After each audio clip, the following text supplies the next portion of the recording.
Hello दोस्तों, आप सभी का स्वागत है हमारे चैनल पे। तो दोस्तों, मैं आज आपके लिए परसेंटेज काफ़ी ज़्यादा इंपॉर्टेंट क्वेश्चन लेकर आया हूँ और ये क्वेश्चन आपको प्रीवियस ईयर में काफ़ी ज़्यादा पूछे गए हैं। तो वीडियो को लास्ट तक जरूर देखना। और आपने अगर एक बार ये वीडियो देख लिया और ये क्वेश्चन एक बार देख लिया तो आपको दोबारा कभी भी करने की जरूरत नहीं पड़ेगी। ठीक है, तो आइए आज की क्लास में स्टार्ट करते हैं।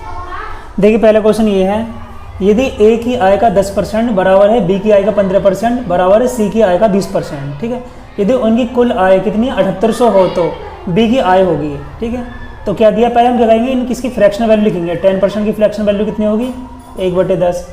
15% की फ्रैक्शनल वैल्यू कितनी होगी, परसेंटेज हटेगा बटे में कितना आएगा 100 आ जाएगा। काट देंगे 5 से 3 बार में, 5 से 20 बार में, तो कितनी होगी 3/20। ठीक है, और 20% की फ्रैक्शनल वैल्यू कितनी होगी 1/5 होगी।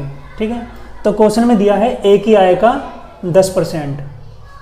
ठीक, ए की आय का 10% की फ्रैक्शनल वैल्यू 1/10 बराबर बी की आएगा 15% की फ्रैक्शन वैल्यू 3/20। ठीक, इजिकल टू सी की आएगा 20% की वैल्यू 1/5। ठीक है, ये हमारा क्वेश्चन हो गया, जैसे क्वेश्चन में बोला गया। अब एक काम करेंगे, यहाँ से हम ए बी और सी का अनुपात ले लेंगे। क्या ले लेंगे, रेशियो ले लेंगे। ठीक है, जब एक बात हमेशा ध्यान रखना, जो भी चीज़ मल्टीप्लाई में होती है ना, जब इसको रेशियो में लेते हैं तो ये संख्या जो होती है पलट जाती है। ये 10 आ जाएगा और ये आ जाएगा 20/3। ठीक है, और ये आ जाएगा 5। क्या हुआ, ये संख्या पलट गई रेशियो में आ गई। ठीक है, तो अब एक काम करेंगे, इस 3 को हटाने क्या करेंगे, यहाँ पे 3 की मल्टीप्लाई कर देंगे। तो जैसे हम 3 की यहाँ पर मल्टीप्लाई करेंगे तो यहाँ भी 3 की मल्टीप्लाई होगी और यहाँ भी 3 की मल्टीप्लाई होगी। 3 से 3 यहाँ कट जाएगा, क्योंकि जब इसमें हमने 3 की मल्टीप्लाई करी तो इस तीनों में ही 3 की मल्टीप्लाई करनी पड़ेगी। ठीक है, तो कितना होगा 10 तिया 30। ठीक है, ये आ जाएगा कितना 20 आ गया, और ये कितना बचेगा, ये 5 तिया 15 आ जाएगा। ठीक, जब इन तीनों को हम काटेंगे तो कितना आएगा, 5 से काट लो, 5 छिक्के 30, 5 चौक 20, 5 तिया 15। तो ए बी सी का रेशियो कितना आ गया, 6:4:3 आ गया है। अब हमसे क्वेश्चन में दिया है, यदि कुल आय कितनी है 7800 है, यानी इसकी तीनों की मिलाकर आय कितनी है 7800 है।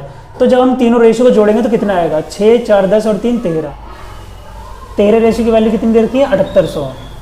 ठीक है, तो एक काम करेंगे, हम इस 7800 को क्या करेंगे 13 से डिवाइड कर देंगे। ठीक है, तो एक रेशियो की वैल्यू कितनी आ जाएगी, काट दो, 13×78, यानी एक रेशियो की वैल्यू कितनी आई 600 आ गई है। तो हमें कितनी निकालनी है 4 रेशियो की वैल्यू। तो 4 रेशियो की वैल्यू कितनी आ जाएगी, इसमें क्या करेंगे 600 की मल्टीप्लाई कर देंगे, तो कितना आएगा 6 चौक 2400।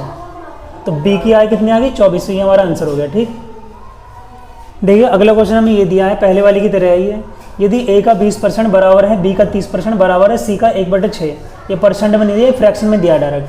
तो A ratio B ratio C ज्ञात करना है। ठीक है, तो सबसे पहले 20% की फ्रैक्शन वैल्यू कितनी होगी 1/5, और 30% की फ्रैक्शन वैल्यू क्या होगी, परसेंटेज हट जाएगी, बटे में कितना आएगा 100 आ जाएगा। 1 0 से 1 0 कितना आएगा 3/10। ठीक, तो क्वेश्चन में दिया ए का 20%, यानी ए का 20% की वैल्यू 1/5। ठीक, और बराबर है कितना बी का 30% की वैल्यू कितनी हुई 3/10 बराबर सी का 1/6। ठीक है, ये मैंने आपको बताया था, जब भी एज इस तरह से दिया हो तो जैसे हम क्या करेंगे रेशियो में इसे इन चीज़ों को लिखेंगे, ए अनुपात बी अनुपात सी। तो ये जो वैल्यू होती है इनके मल्टीप्लाई में क्या होगा, ये पलट जाएंगी। ये 5 आ जाएगा, ये आ जाएगा 10/3, और ये आ जाएगा ये 6 आ जाएगा। ठीक, अब इस 3 को हटाने के लिए क्या करेंगे, यहाँ 3 की मल्टीप्लाई कर देंगे।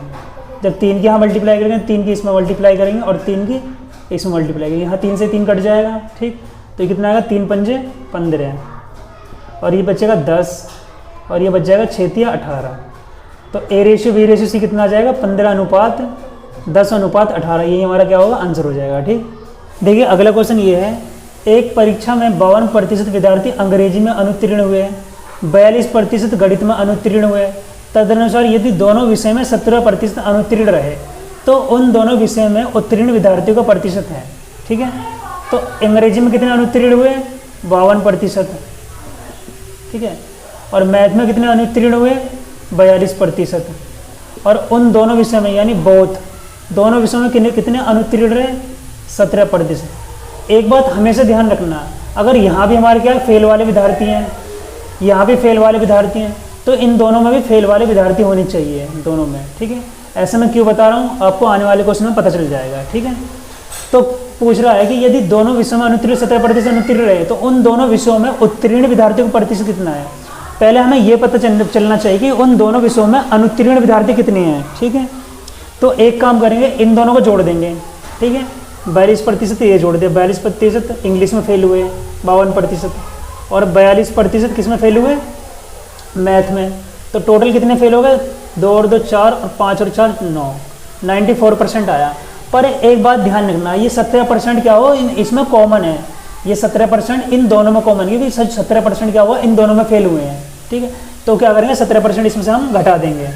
हमने क्या करा, 17% इसमें से घटा दिया है। ठीक है, तो घटा दो, 14 में 7 गए 7, 8 में से 1 गया 7। यानी जो 77% विद्यार्थी हैं, जो 77% विद्यार्थी क्या हुआ, इन दोनों में क्या हुआ, अनुत्तीर्ण है। ये 77% विद्यार्थी कितने फेल हैं इन दोनों विषयों में। ठीक है, तो पास वाले, तो कह रहे हैं कि उत्तीर्ण विद्यार्थियों को प्रतिशत बताइए। तो अगर 77% विद्यार्थी फेल हुए हैं तो पास कितने होंगे, 100% में 77 घटा दो, कितना आएगा हमारा, 23%। तो पास वाले विद्यार्थी कितने होंगे, 23%। देखिए अगला क्वेश्चन हमारा ये है, एक परीक्षा में 65% विद्यार्थी नागरिक शास्त्र में उत्तीर्ण हुए हैं, 60% इतिहास में उत्तीर्ण हुए हैं तथा 40% दोनों में हुए हैं। ठीक है, तो नागरिक शास्त्र में कितने हुए हैं, 65%। ठीक, और हिस्ट्री में कितने हुए, 60%, और दोनों में कितने हुए हैं, 40%। एक बात हमेशा ध्यान रखना, अगर यहाँ पास है यहाँ भी पास है तो यहाँ भी पास वाला परसेंटेज होना चाहिए। ठीक है, जैसे मैंने पहले वाले क्वेश्चन में बताया कि अगर इसमें फेल है इसमें फेल है तो यहाँ पर भी फेल वाला होना चाहिए। ठीक है, तो कह रहा है कि यदि 90 विद्यार्थी दोनों विषयों में अनुत्तीर्ण रहे, पहले तो हमें ये पता होना चाहिए कितने विद्यार्थी दोनों में अनुत्तीर्ण रहे हैं। ठीक है, ये पहले अगर ये पास वाला, ये पास वाला, ये भी पास वाला है, तो हमें इन तीनों से क्या पता चलेगा कि पास वाले स्टूडेंट कितने परसेंट रहे। तो पहले हम क्या निकालेंगे, जितने स्टूडेंट पास हुए उनका परसेंटेज निकालेंगे। तो हम क्या करेंगे, इन दोनों को जोड़ देंगे, 65% और 60%, इन दोनों को हमने जोड़ दिया, कितना आया, 5 और 6 6 12, 125% आ गया। अब क्या, अब ये तीसरा जो कंडीशन दी क्या थी कि दोनों में 40% पास हुए हैं, तो ये 40% है, इन दोनों में क्या है, कॉमन है। तो इस 40% को क्या करेंगे, इसमें से घटा देंगे हम। ठीक, तो घटाओ 5, 12 में 4 गया 8, यानी जो टोटल पास वाले स्टूडेंट कितने आ गए, 85%। कितने, 85%। पास वाले स्टूडेंट कितने हो गए, 85%। अगर पास वाले स्टूडेंट जो 85% है तो फेल वाले स्टूडेंट कितने होंगे, 15%। यानी जो फेल वाले स्टूडेंट कितने हैं, 15% आ गए। क्वेश्चन में दिया गया यदि 90% विद्यार्थी दोनों विषयों में फेल होते हैं, यानी जो 15% की वैल्यू दी है कितनी होगी हमारी, यहाँ लिख लेते हैं, 15% की वैल्यू कितनी होगी, 90। ठीक है, 15% की वैल्यू कितनी होगी, 90 दी है। परसेंटेज तो हमने कितना निकाल लिया, 15% विद्यार्थी क्या फेल हुए हैं, मगर क्वेश्चन में दे रखा है 90 हुए, यानी 15% की वैल्यू कितनी होगी, 90 होगी। हम यहाँ से 1% की वैल्यू निकालेंगे, तो 15 से काट देंगे, कितना आएगा, 15 छिक्के 90, यानी 1% की वैल्यू 6 आ गई है। और 100% की वैल्यू कितनी आ जाएगी, यहाँ पर 100 की मल्टीप्लाई कर देंगे तो कितना आएगा, 600। यानी परीक्षा में कितने विद्यार्थी बैठे हैं, 600 विद्यार्थी। यही आपका क्या हो गया, आंसर हो गया। ठीक।